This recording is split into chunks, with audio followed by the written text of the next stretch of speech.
Anantapuram honey trap కేసులో విచారణ వేగంగా కొనసాగుతోంది. ఈ వ్యవహారంలోని ముఠా సభ్యులను కోర్టు ఎదుట హాజరుపరిచారు. నిందితులకు వైద్య పరీక్షలు నిర్వహించిన అనంతరం కోర్టుకు తరలించారు. నిందితులు రాజేష్ నాయుడు, చంద్రకళ, జయమ్మ, అనంత కుమారులను విచారించిన కోర్టు నిందితులకు 14 రోజులు రిమాండ్ విధించారు. ఈ కేసులో మరో 4 కోసం పోలీసులు గాలింపు చర్యలు చేపట్టారు. దీంతో వైసీపీ నేత హస్తం ఉన్నట్లుగా కూడా తెలుస్తోంది.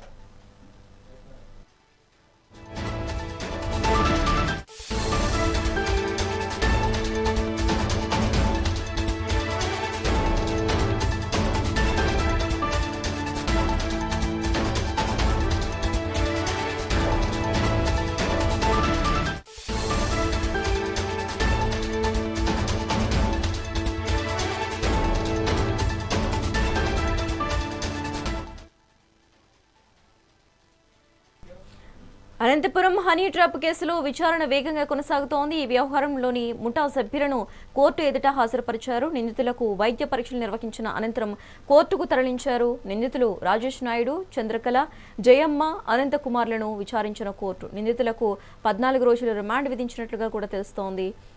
ఇక ఇదే అంశానికి సంబంధించి మోర్ అప్డేట్స్ మా ప్రతినిధి రవితేజ ఫోన్ ద్వారా అందిస్తారు. రవితేజ, ఈ కేసులో, ఈ హనీ ట్రాప్ కేసులో ఇంకా ఎంతమంది ఉండే అవకాశాలు ఉన్నాయి? మరోవైపు ఇందులో వైసీపీ నేత హస్తం కూడా ఉన్నట్లుగా కూడా తెలుస్తోంది. మరి ఇది ఎంతవరకు నిజం? డీటెయిల్స్ ఏంటి? అనంతపురం జిల్లాలో కలకలం రేపున వలపువల కేసులో పోలీసులు దర్యాప్తు మరింత వేగవంతం చేశారు. ఈ కేసులో ఇప్పటికే పోలీసులు 4 అరెస్ట్ చేశారు.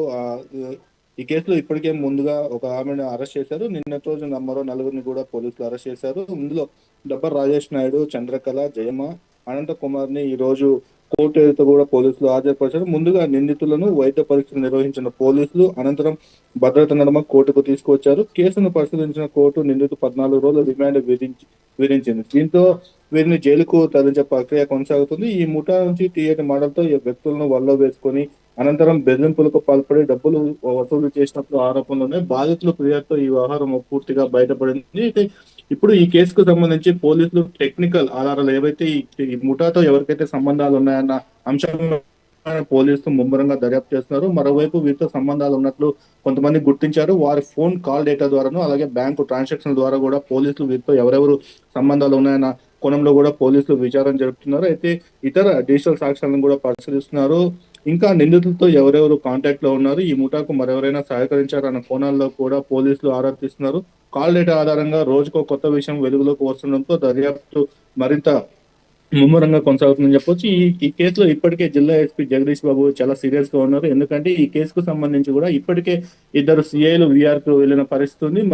ఈ కేసుకు సంబంధించి మరో సుమారుగా 9 మంది కానిస్టేబుల్ కూడా ఈ ముఠాతో సంబంధాలు ఉన్నాయన్నట్టు బయట ఆరోపణలు వినిపిస్తున్నాయి. అయితే ఆ కానిస్టేబుల్ కాల్ డేటాను కూడా జిల్లా ఎస్పీ అయితే ఐపీఎస్ అధికారి అశ్విన్ ఆధ్వర్యంలో కేసు విచారణ అయితే కొనసాగుతుంది. మరోవైపు ఇప్పటికే జిల్లా ఈ కేసును చాలా సీరియస్ గా ఈ కేసులోకి సంబంధం ఉన్న ఎవరిని వదిలే ప్రసక్తి లేదని ఇప్పటికే జిల్లా ఎస్పీ జగదీష్ బాబు చెప్పిన పరిస్థితి ఉంది. అయితే ఈ కేసులో మరికొన్ని అరెస్టులు జరిగే అవకాశం కూడా ఉందని అయితే మనకు స్పష్టంగా తెలుస్తుంది. టెక్నికల్ ఆధారాల ద్వారా మరికొన్ని పేర్లు కూడా బయటపడే అవకాశం ఉంది. ఇప్పటికే రుద్రంపేట వైసీపీ మాజీ ఉప సర్పంచ్ నరేంద్ర రెడ్డి కూడా ఈ కేసుకు సంబంధించి ఈ కేసులో ముఠాతో నిందితులతో సంబంధాలు ఉన్నాయని చెప్పేసి నిన్నటి రోజు ఆ పోలీసులు అదుపులోకి తీసుకున్నారు. అయితే ఈ కేసుకు సంబంధించిన పూర్తి వివరాలు మరికొద్ది రోజుల్లో బయటపడే అవకాశం అయితే స్పష్టంగా ఉంది. రేఖ అప్డేట్స్ రవితేజ.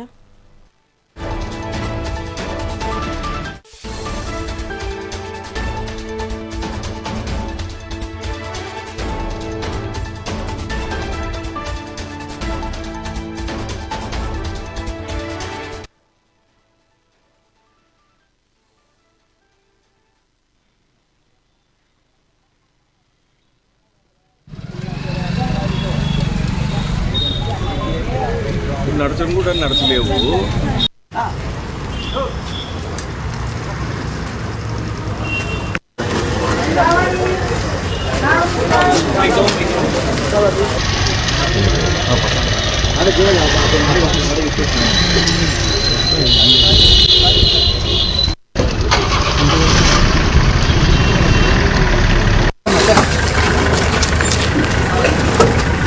아니 너무